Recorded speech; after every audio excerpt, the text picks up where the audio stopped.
Boa noite, professor Fred. Vamos iniciar aqui o nosso pré-projeto 3 de transferência de calor. Bom, início do pré-projeto 3, parte 1, né? Nessa parte 1, a gente vai calcular o nosso coeficiente de transferência de calor externo médio. Bom, a gente vai utilizar uma correlação empírica de feixes tubulares, que é uma correlação muito relevante em numerosas aplicações industriais, como caldeiras flamotubulares, serpentinas de ar-condicionado, que é o nosso caso específico. E esse arranjo geométrico é mostrado aqui na figura 7.11 do nosso livro base, onde a gente mostra que o sentido do escoamento do fluido e o sentido do escoamento do fluido interno do refrigerante, que é um escoamento cruzado, né? um com o outro. Bom, vamos lá.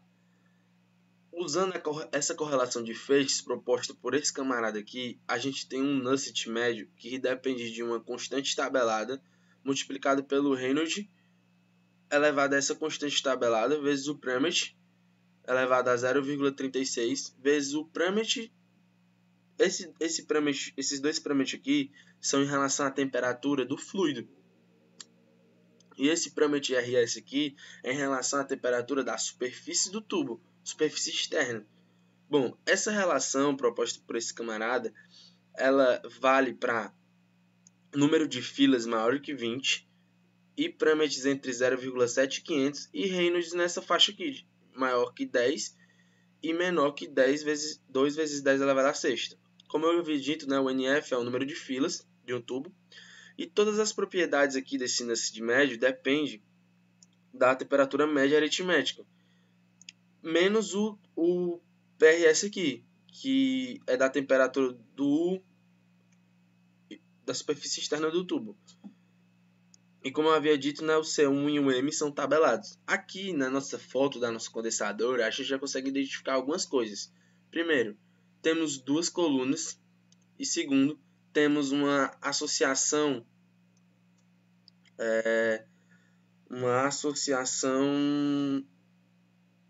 alternadas, né, de tubos alternados, não alinhados. Bom, com isso, a gente já consegue calcular o nosso Reynolds. E aqui tem uma imagem que mostra os nossos tubos numa planificação. E a gente vê que essas distâncias são muito importantes para a gente poder calcular também. Porque a nossa velocidade máxima ela vai ser uma relação da velocidade do fluido com essas distâncias, que é o ST sobre 2 vezes SD menos o diâmetro.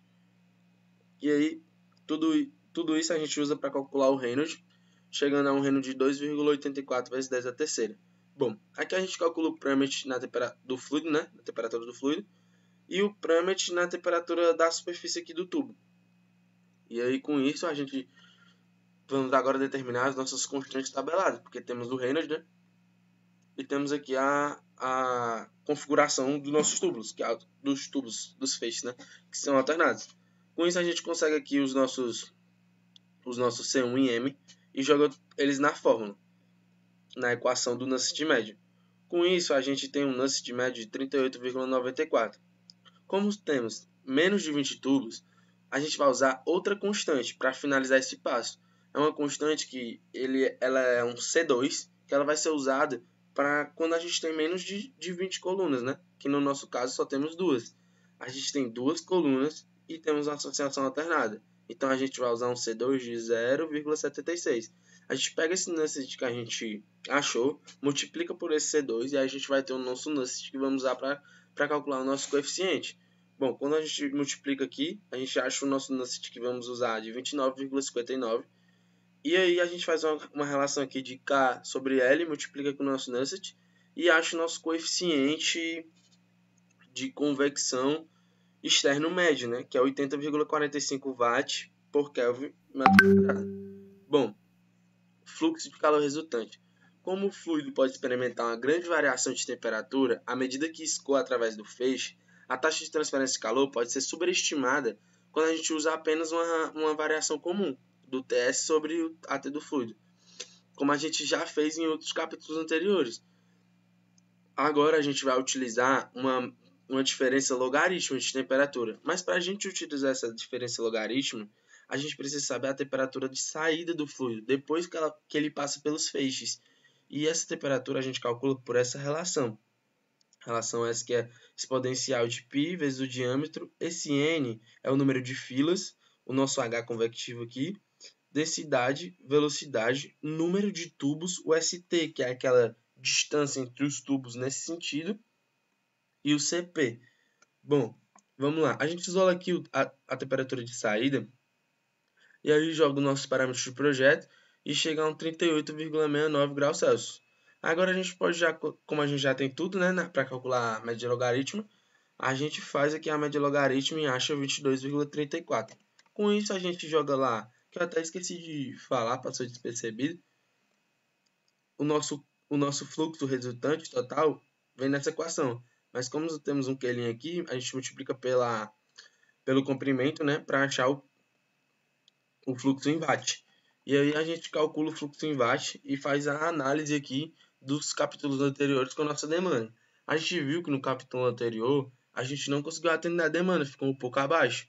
Mas nesse capítulo a gente sim conseguiu atender a demanda, porque a gente fez uma relação mais precisa, uma relação mais aproximada com o nosso projeto. Bom, vamos lá para a parte 2, relembrar aqui um pouco de mecânica dos fluidos, né? O coeficiente de convecção interno. Como a análise das condições de escoamento turbulento é consideravelmente mais complicada, uma ênfase maior é dada para determinações de correlações empíricas. Para esse escoamento turbulento e plenamente desenvolvido, que eu vou já explicar um pouquinho mais sobre o que é isso, em um tubo circular liso, o número de Nance local pode ser obtido com a equação fornecida por esse camarada aqui, que é essa equação. Esse Nance de médio, esse Nance de local, ele pode ser determinado com a relação do fator de atrito com o Reynolds e o Pramath. Como a gente vai calcular isso? Bom, a gente vai pegar aqui no apêndice A a tabela do nosso refrigerante R22. E com isso a gente vai determinar que o Reynolds é 4 vezes o fluxo de massa, vezes o π, vezes o diâmetro, vezes a viscosidade dinâmica. E o fator de atrito vai depender apenas do Reynolds, que a gente vai calcular. E temos aqui o Pramath, né? Bom, vamos lá. Com isso a gente vai primeiro calcular para vapor saturado. A gente calcula aqui o nosso Reynolds com os parâmetros de projeto e verifica que o nosso Reynolds ele é maior que 10.000. E faz outra relação, que o comprimento sobre o diâmetro, e verifica que ele é maior que 10. Isso vai me garantir que o escoamento é turbulento e plenamente desenvolvido. Com isso, eu posso sim usar essa relação proposta pelo camarada que eu acabei de falar. E aí, eu calculo o meu fator de atrito, que depende do Reynolds que eu calculei, e jogo todos na equação do Nusselt. Achado o Nusselt 193,10, eu jogo aqui nessa outra equação para achar o nosso H, isolo o H aqui, faço o cálculo simples e acho o meu H convectivo para vapor saturado, 1379,34. Bom, líquido saturado. Vamos mudar aqui a viscosidade dinâmica, ela vai mudar. Com isso, eu vou gerar um novo Reynolds.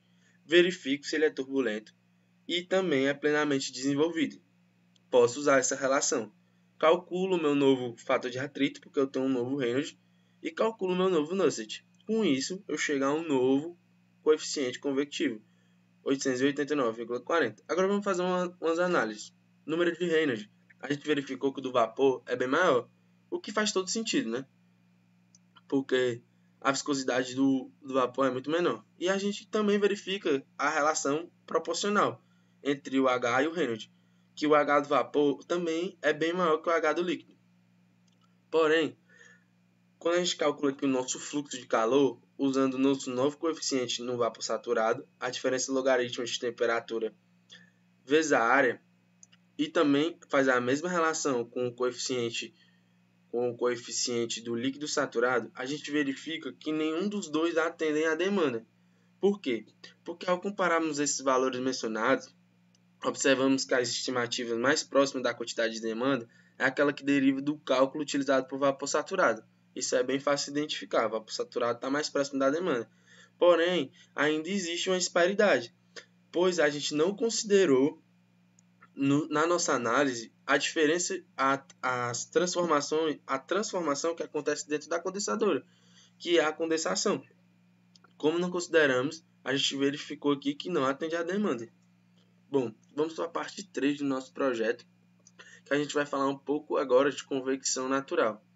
A situação nas quais não há uma velocidade forçada, porém existe corrente de convecção no interior do fluido. Tais situações são conhecidas por convecção livre ou natural.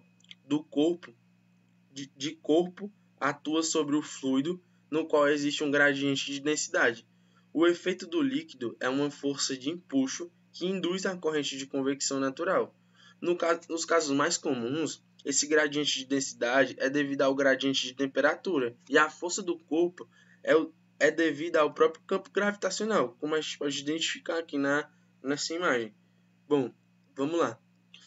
A gente vai partir mais uma vez para uma correlação empírica, para facilitar os nossos cálculos. Bom, nessa correlação, a gente vai definir dois parâmetros adimensionais, que são o número de Grothendieck, eu não sei pronunciar, vou usar GR agora, o GR, que nada mais é do que o quadrado do Reynolds.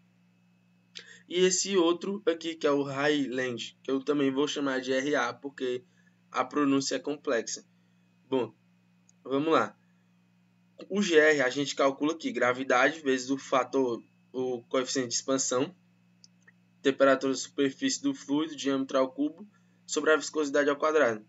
E o RA nada mais é do que o GR vezes o Premert. E o nosso Nusselt, estabelecido por esses dois camaradas aqui, eles recomendaram uma única correlação para ampla faixa de números de RA. Então a gente tem esse número de Nusselt aqui, que depende do RA e do PR. E a gente tem que calcular o GR, né, para achar o RA.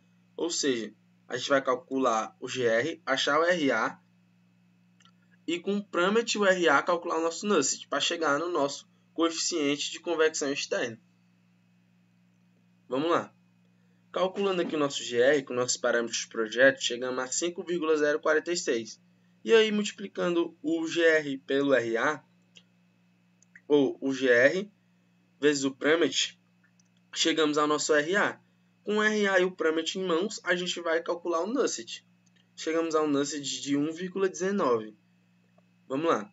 Aqui a gente faz uma relação, aquela relação que a gente vem fazendo, e acha o novo coeficiente de convecção externa, 10,25. Bem abaixo dos 80 que a gente tinha achado antes, né? Com isso a gente vai verificar, claro, que a demanda não vai atender a demanda, bem mais baixo, por conta que a gente tem uma multiplicação aqui e o nosso coeficiente ficou bem menor. E aí o que a gente vai comparar?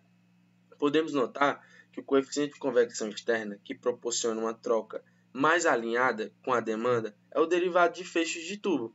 Isso se deve à consideração mais realista desse método em relação ao sistema. A discrepância nas estimativas ocorre por quê? Porque nessa correlação empírica de tubos longos que a gente acabou de usar, a gente considera um cilindro maciço em vez de um tubo. Resumindo, no capítulo, na parte 1 dessa apresentação, é bem mais assertiva porque ela é bem mais realista com o nosso projeto, diferente dessa agora, que a gente considera um cilindro maciço e a gente consegue visualizar graficamente isso. Bom, muito obrigado, espero que tenha dado para entender.